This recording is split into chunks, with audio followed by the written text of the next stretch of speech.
The other way to think about permaculture is as a way to change the world, because of course a lot of people are motivated around permaculture as a positive, we can change the world in a positive way, rather than just endlessly trying to stop the world we don't want. Permaculture has always been about how do we create the world we do want. Well, when you start to think about those issues, most people think about how we change public policies, how you get the leverages of power pulled in a different way, so all the big structures in society get changed.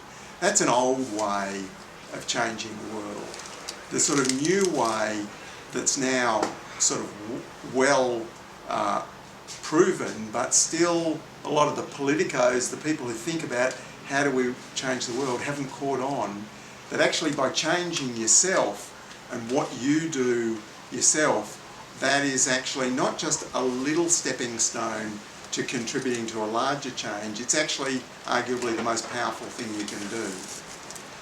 And some of the reasons why are, firstly, if you've got a strategy or anything in permaculture, from owner building to community supported agriculture, right back to just growing your own food in your backyard, when you do something for yourself that you benefit from, that reflects the ethics and design principles of permaculture, you're doing something for yourself and you're also reducing your adverse impact on the world. But by doing something that you benefit from, that is potentially attractive to other people to say, oh, I'll do that too. Whereas the hard-bitten person who's doing something just to atone for our sins in the world is not very attractive to many other people. You know, a small proportion are motivated by such things, but most people want to get something out of it, and especially get something directly. So the permaculture strategies benefit the early adopters, and on top of that, they're simple, low-key things that other people can copy. And they often don't need permission of the authorities, of the banks to provide funding to do it. And that's really important, because a lot of these changes, if they were done at even by a proportion of the population, represent a real threat to a lot of the power structures in society. A lot of those centralised systems, the corporations, the governments with their tax base. So they would understand that a lot of this self-reliant stuff associated with permaculture is actually subversive. And so if it really took off in a large way, it might be not just not assisted, but attempts to prevent it. If that's like some advanced technology or very large-scale project, it's very easy for power elites to say, no, can't do that. And we can see the struggles over renewable energy versus fossil fuels. But if it's something that you can do at home, it's very, very hard to stop it. So on top of that, that copying allows rapid evolution where you improve the thing, because you do one example and then you copy it and do another, and you get this incremental improvement.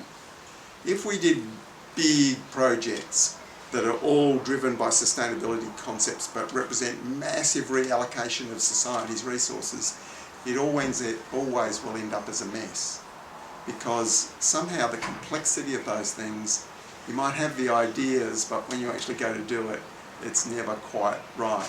So the small-scale replication, rather than big, giant projects, is a good learning process. And it also allows people to adapt the solutions to different situations.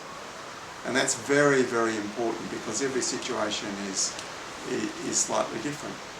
And then when you get more people doing it, that gives you, if you like, the lobbying power of, well, there's all of us over here doing this.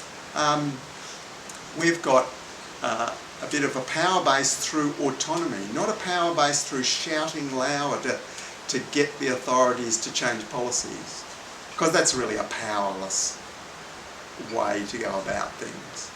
And we can see in the last 30 years how mass movements to get structures to change direction, whether it's due to engaging in foreign wars or whether it's to do with climate change, have actually been harder and harder to get those changes and requiring more and more mass movement resources.